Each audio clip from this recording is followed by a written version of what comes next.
Welcome to episode 1 of the Daniel's Nemesis podcast, reading XBook, chapter 1, So Might It Be. Earnest Music there welcomes us into this first episode of the Daniel's Nemesis podcast. If this is the first episode of this podcast that you've ever listened to, then fear not, as this is where to begin. Please bear with me, as this will likely be a longer than usual introduction to this podcast as I tell you what it is exactly. But you've downloaded this and are giving me your time, so let me explain what you're about to listen to. Over a decade ago, I wrote a book. I had just come out of my teens and, having spent my entire life living in a tiny little coastal village, was experiencing small provincial suburban life for the first time. It was big and scary. The book is called XBook, and it is a messy jumble of Independence Day, Blackadder Goes Forth, American Psycho, and Un Chien Andalou. Consequently, and I should warn you here, that this novel does contain bad language and disturbing images. Not for kids. Each week I shall read out a chapter, and after that I shall dissect it. I shall be looking at the good moments, my favourite moment in each chapter, or the element that I liked most about it. But I shall also be looking at the cheesy moments, picking out the quote that attempts to be the most profound, attempting to analyse the symbolism as well as the headspace that I occupied as an early 20-something away from home for the first time. I am Daniel's Nemesis, the pen name that I took on for myself when I wanted this published. The name is supposed to reference the darker part of my brain that I was writing from. And I liked having a possessive apostrophe in the name as it broke conventions. But, for someone who was fame-obsessed at the time, perhaps taking on a pen name was me admitting that I was ashamed of this work and wanted to distance myself from it. I would love to go more into the plot and characters. However, as today's chapter is just an introductory chapter, there won't be much of either. Which is a bit pointless, as it hardly draws anybody in, particularly as this is the first in a new series. But if you do want to know more, then please check out episode 0, in which I read a synopsis I sent off to publishers. In a nutshell, this is a story about an alien invasion taking place just after the First World War. Our two main heroes are Ginger Jeeves, a fighter pilot in the Royal Flying Corps, or at least I think that's what it was called. That was the level of research I did back then, and I shall stick to that spirit. He is the hero for the humans, defending planet Earth pretty much single-handedly against these pesky aliens. But after 4 years of war, his mind is damaged and he often struggles to separate reality from his deranged delusions. Not an issue that the reader has, I hasten to mention. Our other protagonist is Skaz Shrite, the supreme leader of the Trasgon race, fleeing their destroyed home planet and having travelled for hundreds of years to the nearest habitable planet.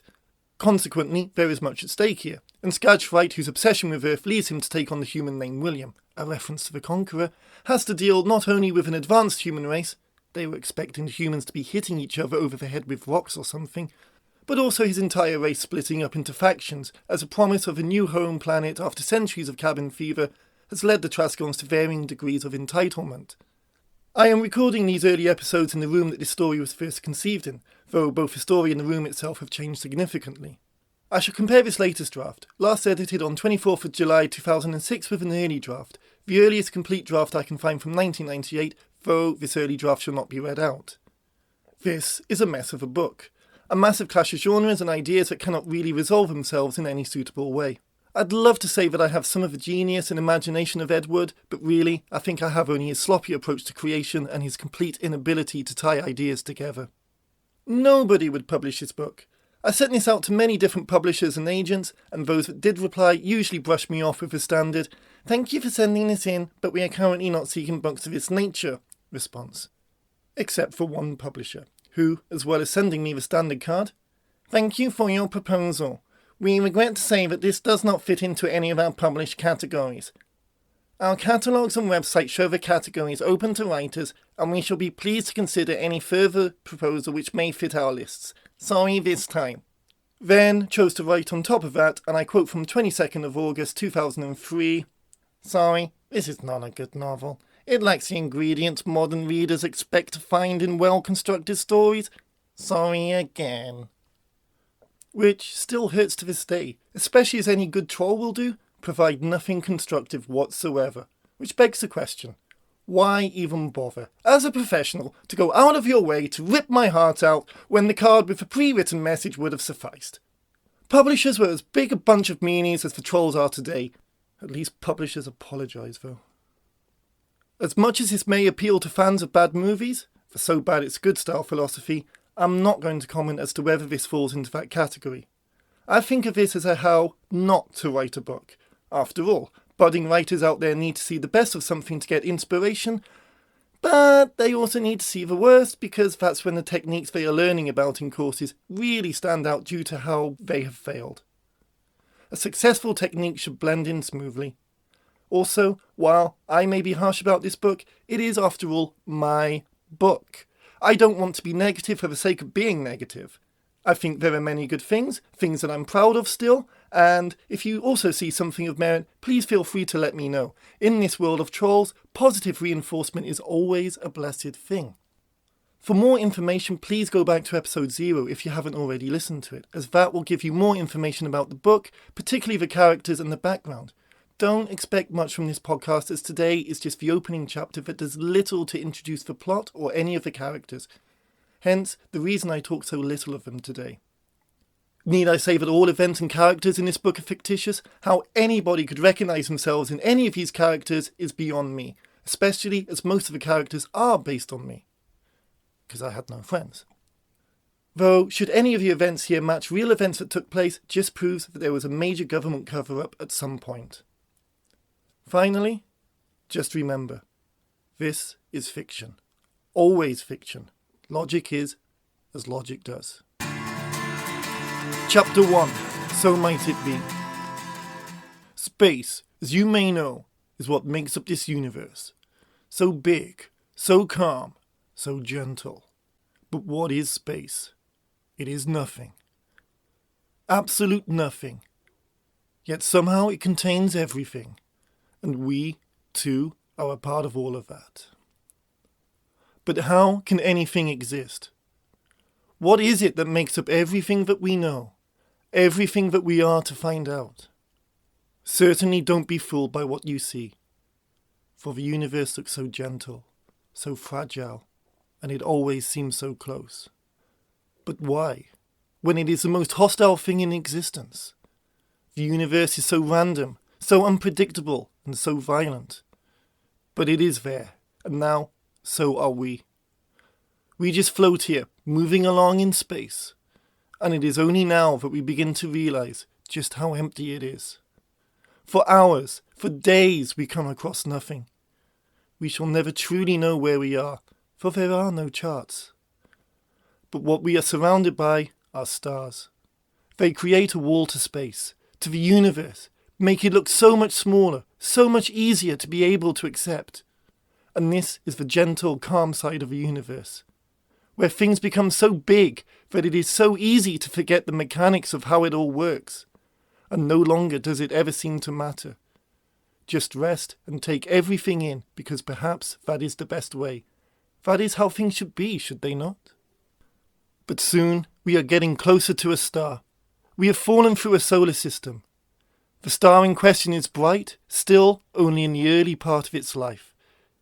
It will take many years for this star to die, for it to expand and cool. But the star is dying, as are all stars. Perhaps this is why the universe will never be charted. Stars will form and die. Constellations will alter and disappear. The shape of the universe will forever be changing. But do we ever hope to see this? Of course we would. Around this star are many planets, just mere specks stretching for millions of miles. They orbit the sun and all of them have a history. Yet it is only the fourth star from the sun that will ever have a memory. Somehow it has achieved something so great and will live, perhaps the test of time, long after it has gone, swallowed up by the very star that created it. But remember this last fact, for it shall become important. But what of the planet? It is barren, deserted, yet contains many scars of a previous time, of a previous creation that the sun was able to give birth to. It once contained life. Yet nature is a fickle thing, really. What it creates it shall discard. And for the inhabitants of this planet, this was a particularly hard lesson to learn. Perhaps one day they will understand this lesson. We continue on our way, but this time we head somewhere with a purpose, as if we are being pulled along. You see, we come across one of the grandest ironies of the universe. Although it is so big, The forces that are created and are played out within it are so big, its sheer size is what makes it so gentle, and yet impossible to survive within. When we zoom in, so that we can only see the smallest objects, we come across the most hostile aspect of the universe. Everything here is highly unstable, unpredictable, all sorts of energies rippling across these surfaces. Yet, it is because of these tiny pieces of matter that anything can exist, anything can be. Some call them the building blocks of the universe. Yet, they are chaotic, and this means destruction. Somehow it works. Even when we zoom out to that of only a planet or a sun, do we witness such destructive forces playing out in a fashion that we can see, are able to understand. These different energies, these different matters colliding with each other, creating a ball of such intensity. But it can never be contained. Such forces can never be contained. And it is here, out of destruction, out of chaos, that on a planet, life can sustain itself. A planet is by no means stable. Inside, we find the same chaos. It contains all the same energies and matters, yet the fury is not so great. The grandest irony of them all, that through such destructive and chaotic forces that existence its very self can be. We, however, are fortunate, for where we float there is no such matter. Things can be gentle because where we are, nothing exists. Perhaps even space and universe itself does not. This is the space that we occupy, and somewhere else are the spaces that everything occupies. But one thing I can tell you is that in amongst all the blackness of space, and in one of the many, many solar systems contained in one of the countless galaxies, in between various planets is just one. This planet, out of all that you could ever imagine, plus much, much more, will be the focus of the story. This planet has been here for many, many years. So many that we can only guess at its age. It's not the oldest planet to have ever existed, but it's certainly not the youngest. Not anymore. It has a sun. Just one. Again, it's not the biggest sun or the brightest, but this does not make it any less important. This planet has neighbours. Some are much larger planets, whereas some are much smaller. Unlike many, this planet has only been graced with one moon. But this does not make it any less important. In fact, one thing that marks out this planet is its ability to breed life. This life has developed and has advanced, perhaps more than some imagined or hoped. Some of these inhabitants consider this planet to be the most important planet in the galaxy. In fact, many consider it to be the most important planet in the entire universe. Now that's saying something. But they're wrong. Just because this planet now has a name, it no longer becomes any more important. After all, it's basically, when you get right down to it, a rock. A rock called Mother Earth. However, Earth is no longer important to just its inhabitants. It's suddenly become important for others. How lucky this planet must be! Maybe not quite so lucky for the inhabitants. But where is this Earth today? What has it achieved for it to be considered the centre of the universe? Nothing. For its closed-minded inhabitants do not fully appreciate who they are. By now, it has been proved that the Earth is not the centre of the universe. Not that anyone will ever stop believing it, in their own small ways. Yet, Earth has evolved. People have learnt that a quest for power does not have to extend to the boundaries of their own country. That power can cover huge land masses. Some did want the world. Others wanted revenge. But this is not all that some want the Earth for. Some are much more simple-hearted than perhaps they seem. These people want only to find a new home. But can Earth be ready to give this to these distant travellers? Earth is now positioned in time at 19 AD, the calendar that much of the Earth follows. It is nearing the end of the year. It is December. The passing of a month is not the most significant shift in time for the Earth, although it has very recently entered a new era, a new dawn, for many, a new way of life. It is now a post-war era. The bitterest, bloodiest war that Earth has ever seen has just passed. A war that, for many, they could not understand. Simply just war. For those who fought, who never knew what was going to happen next, it was too unpredictable. For those who did not, they would never understand its full nature. But other than it was just happening, many did not know why it was happening. Too much can be said about this war, but enough can never be said. It was that type of war. Suddenly, no one could feel safe. It united nations as much as it separated nations. Nations next door suddenly distrusted one another. Nations on opposing ends of the world turned to each other for support. Yet, this is only the nature of war, for those feelings will never last. The balance of power stands on a knife edge, for those in the grasp of power care only for the present. Suddenly, evil warps itself. Good also warps itself. No one can ever know if their actions are right or wrong. Sadly, this becomes the death of millions, or so this last war has proved. Yet, this is only Earth. For the events of this book to unfold, we must look back to space. War is not the only event that can alter the course of events for millions, if not billions. Something just as remarkable has happened. Stars are born, stars will die. At perhaps its most simple level, this staple building block of the universe is what helps shape itself. But it is not just the physicality of the universe that these stars have an effect upon. The energy from any star can spawn life. Ultimately, as it slowly dies, it can destroy life.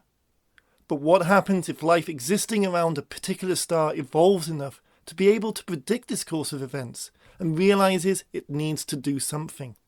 And so we come across our travellers. In some distant corner of the universe. They need a new home. This dying star has affected the lives of these billions of peoples. Yet this dying star is soon to have an effect on billions of peoples from an entirely different solar system. And so we come back to Earth. A bloodthirsty war and a bloodthirsty sun. Two unlikely factors that have created a story. Both are greater than any one person of any race alone. Yet, there are two major themes that apply to both that seem strikingly similar. That of power through destruction and that of survival. It is only in the details that they differ. In life, they are inseparable, and they have an impact. An impact that is too great. So great that people cannot comprehend. On Earth, as soldiers returned home, lives affected by the physical and mental demands of what they have been through, people at home were apathetic. The war is over. Why do these soldiers need to keep on about it? Why did they live when others died? And the destiny of our travellers is not written yet. As events unfold, will future generations appreciate the sacrifices made by their ancestors? Destruction and survival. They shape the future, become the foundations of the past. But what of the present? How do they affect those who live through them? This is where I introduce the two characters within this book. One, human, who has lived through the short intensity of the Great War. The second is a traveller. The events of his story tale back for many hundreds of years, but the result of these concepts have no less an effect upon him. He is the one destined to close the chapter of their migration. But first, who am I? I am Holly. There are many factors that make up life, that can also shape futures, create new destinies. And I am one of those. I am only a concept, a construct. I am a figment of imagination for the two characters in this book, but I am more, for I exist as people want me to exist, be that true or only desire. I am different for everyone, but for these two, I am the same. It is not me that brings these two together, it is fate. However, I am the observer as these two come to meet. But what of these two characters, and how have the circumstances surrounding them affected them?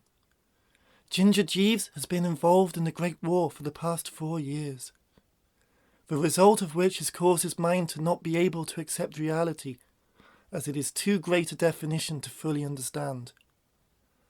Skaj Fright is the leader of these travellers, whose role it is to finally get them to Earth. A role that requires a great strength of character which, perhaps, is too much for just one person. Yet, much as power and survival on such a scale normally out of the hands of just one person, it is the choices of these two that ultimately will drastically affect the entire future in such a way that war can. Or the creation and destruction of a solar system. This is the story, then, of two people who must take such a large responsibility into their own hands. Two people that cannot accept the responsibility of themselves. two people that only desire me.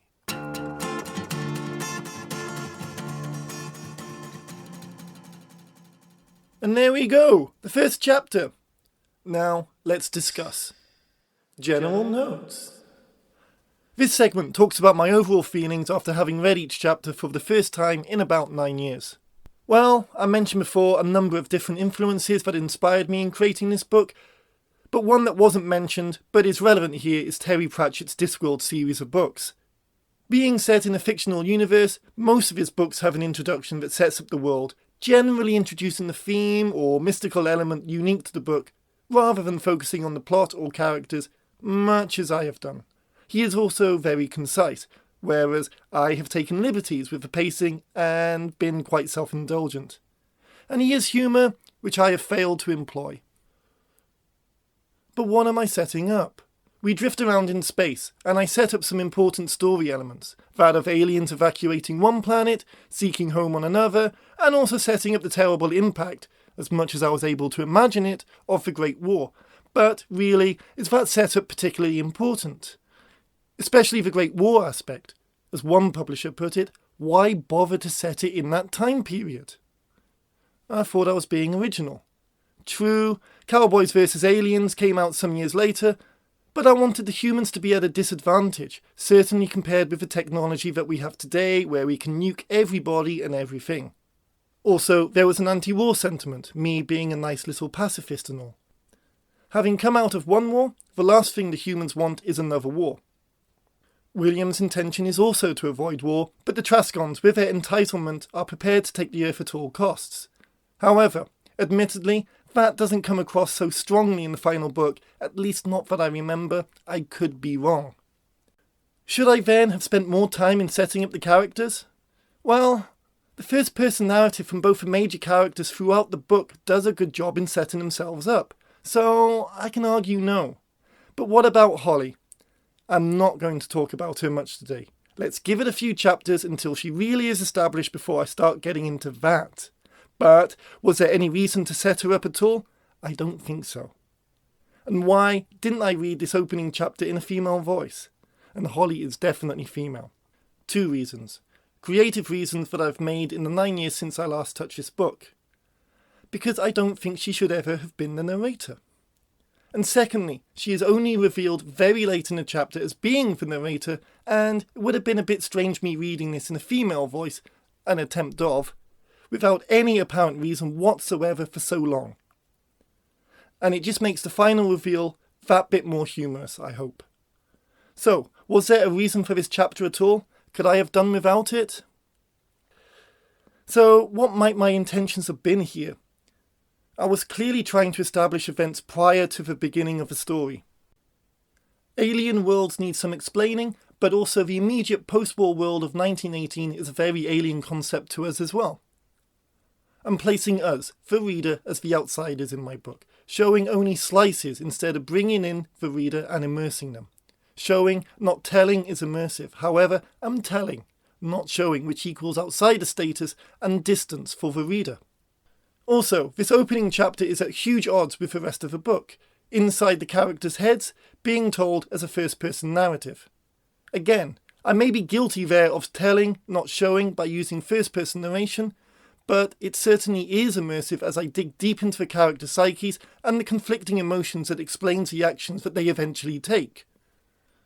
This opening chapter is told by a narrator, again, distancing us from immersion and just flinging us around space without establishing us anywhere particular. In fact, all that zooming in and out of space reminds me of Google Earth, which was not invented in those days. And with the movie Cowboys vs. Aliens, not to mention a few other ideas I've had that were trumped by big releases with the same concept as I was planning them out or drafting them, show that I've been ahead of the curve a few times by having ideas that became reality and deeply frustrating me. Call me Mr. Zeitgeist. I think of this as being quite a visual chapter, though as we move around I describe very little visually, but go into more of the historic and emotional content of each item. This will become a feature of my writing throughout this book. Ultimately, it's hard to comment on something that is so vague, and has barely been established. However, I shall try in the next few segments. The cutting room floor. What would I change? This segment is pretty well self-explained, as my latter experiences and knowledge of storytelling helped me to edit out stuff that I was too ignorant to know about 9+ years ago. The title of this segment is a bit of a reference to how, in earlier drafts, I titled each chapter as a scene as if from a movie. This is going to be a short segment today, as I've already spoken much of it in the general notes. So what would I change? Well, I'd make it a lot shorter for one thing, much shorter. It's a big long tease, and even then, tease is not really a good word. Tedium would be better, a big long tedious passage. Who cares about zooming in and out of space? Just let us know what the hell's going on, please. How would I cut it down? Simple. Dumb cunts on planet, fuck it up. They need to find a new home, Earth. Done. The rest we can find out in story when there's actually something going on. Also, I can't help but notice towards the beginning that I used the word star when I should have said planet. Dumb shit like that on the first page of my manuscript is a good indicator of why people are not going to take me seriously. What did change? Okay, so I need a better title for that segment. That will come in the future. But here I go into the differences between a very early draft and the latest, the one that I'm reading from. There are 4 key drafts. The first was written as a film, though it resembles more of a play, as that was the medium I was most comfortable with, having already written a couple of plays for my GCSE course back in the mid-90s. Also, plays don't need all the fiddly bits like descriptions or heavy actions. Certainly mine didn't. They do, however, need good dialogue, which I substituted with cheap laughs. The version I am comparing with is the draft where I took the script and converted it dialogue for dialogue, but with a handful of extra details for reading purposes into a book. I shan't explain too much, but merely hold it up as to how a story can really change over various drafts, time, and a few extra life experiences. There was an intermediary draft where I really went to town, scribbling and doodling over every page and adding in all the surrealism.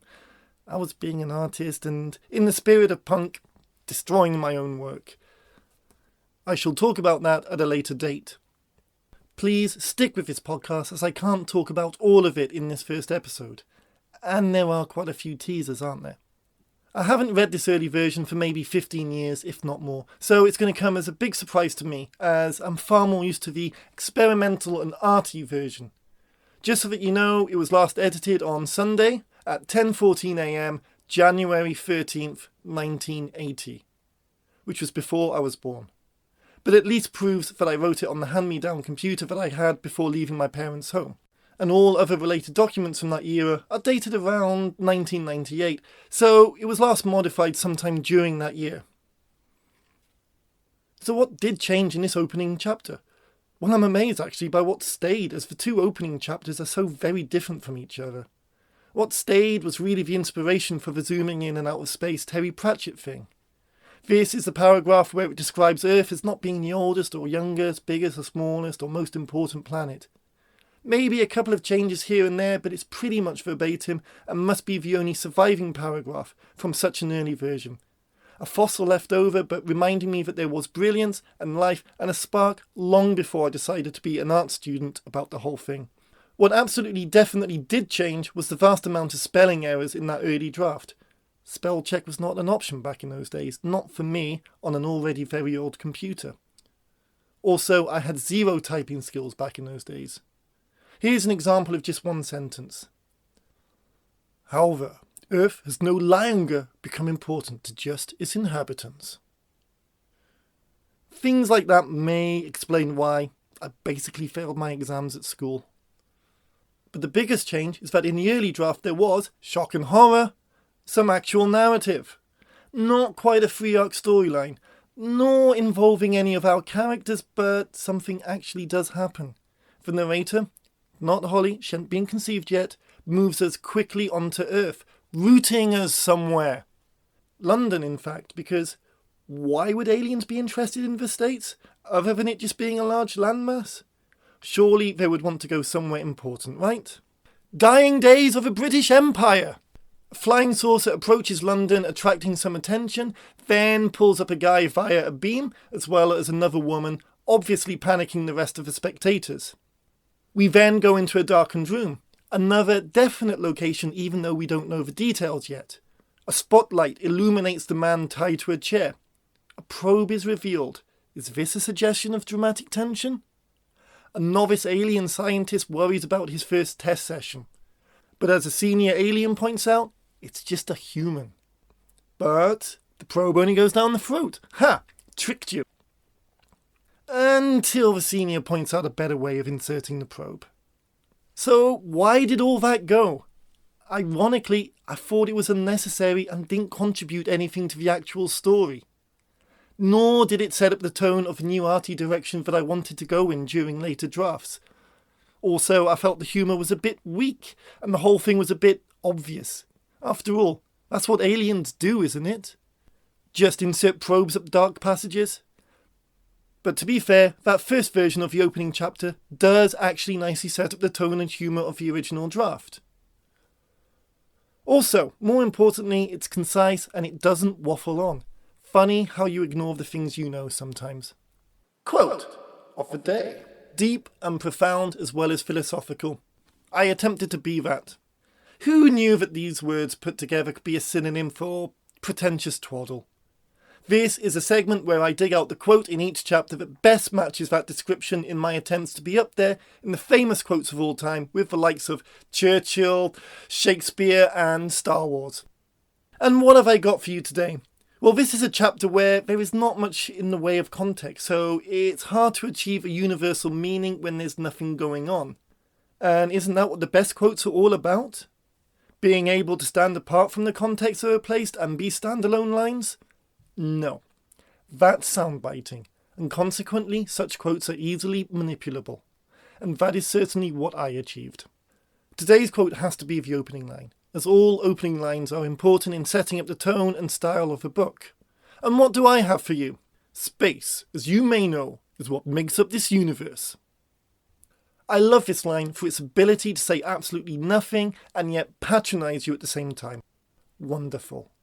Actually, for years I was mistaken about what the opening line actually was, merging the proper opening line with one of the following lines to get space, as you may know, is made up of nothing. Which, though not in a book, seems to me a much better opening line. Again, it patronises, passing meaningless and bland content as something profound and deep, and yet basically sums up the novel. Or at least the point of the novel. So, a bastardisation of a quote, which is great for the first episode. But that's what I have for you today. Screw you. I do what I want. Cheesiest moment. Another self-explanatory item, so I shall not explain. I've mentioned this before, but the cheesiest moment is certainly the reveal of Holly as the narrator. Again, as previously mentioned, I'm not going to talk about this character yet. She really needs a lot of explaining, and is best done when you know more about her.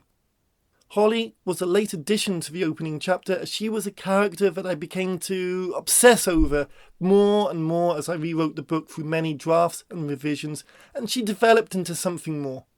Essentially, there is no point in establishing her before we even meet the two main characters, and the tantalising tease of who or what she is supposed to represent is pretty bloody obvious. I'm not going to spell it out for you. You make your own interpretations. But for me, it's a tease as subtle as being punched on the nose, regardless of whether or not I know in advance who she is. In terms of craftsmanship, it's as skilled a writing device as finger painting stuck to a fridge with magnets. Shining light. In this section, I highlight something that I actually like about the chapter. After all, I need something to perk me up, and I can't continually trash on my adolescence. I did have my moments, and many people, not publishers the arseholes, did like a lot of the writing that I produced in that period. I performed a lot of my writing both at school and university where I studied drama, and I often got real applause and laughter. I did have something, even if I didn't know what it was or how to use it. I still don't, unfortunately. But for today, the moment I am most pleased with are the descriptions of William and Ginger, and the boldness I took to set up their conflict so early on. We haven't even met them yet, don't know who they are, haven't invested in them, couldn't care less. So some might say, that's bad writing. But I like to buck the trend a little bit. Again, this is telling, not showing, I studied a scriptwriting course at master's degree level. I had that mantra kicked into me. However, when I lose sight of the characters later on, it's nice to have a reminder of what I was attempting to do and who the characters were supposed to be and represent, as well as their strengths, weaknesses, goals and desires.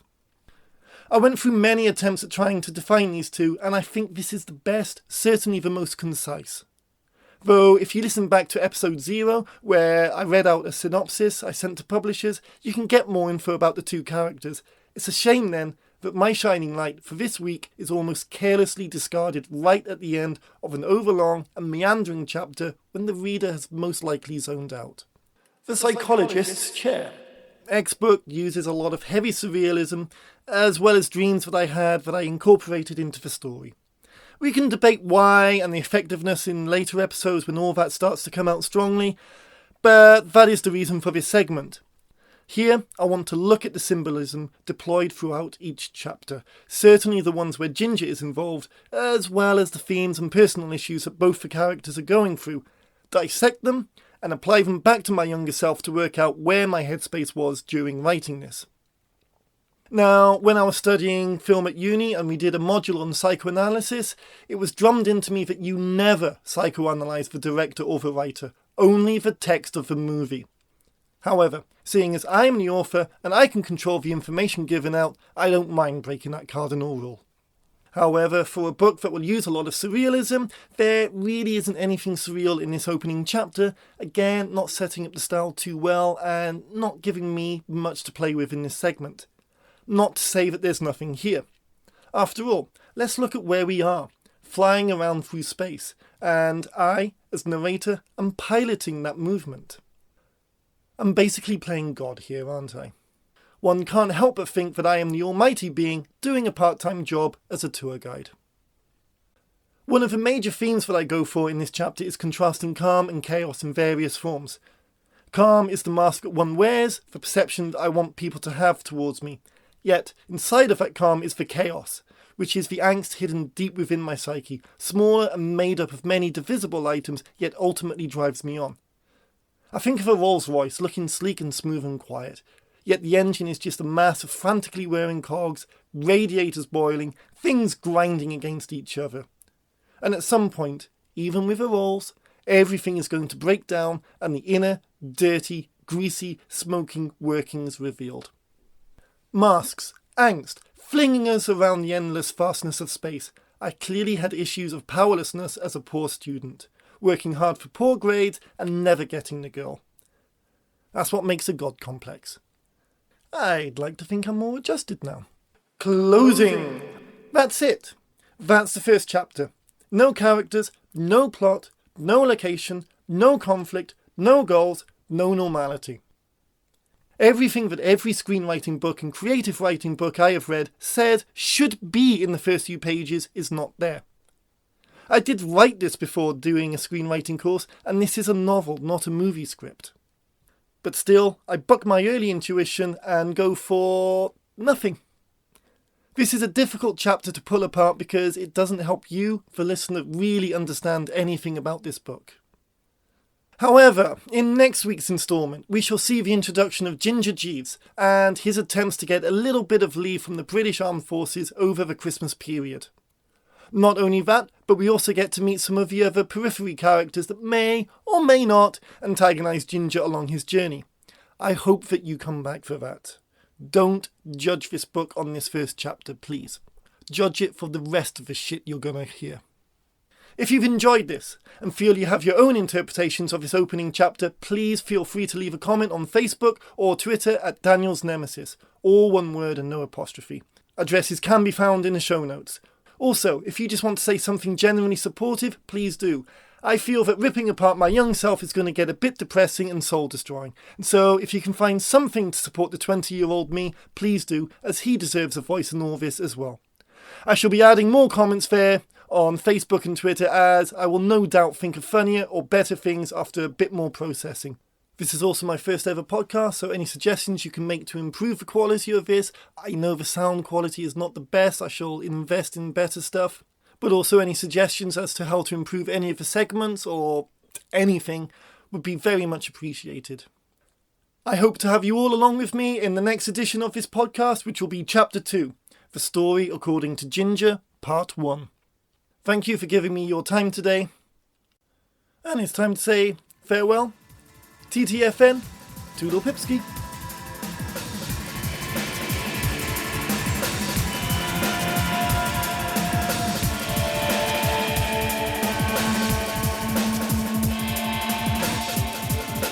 And just in case you're wondering, all text was written by me, Daniel's Nemesis, and XBook is purely a work of fiction and is not meant to be based on anyone or any events at all.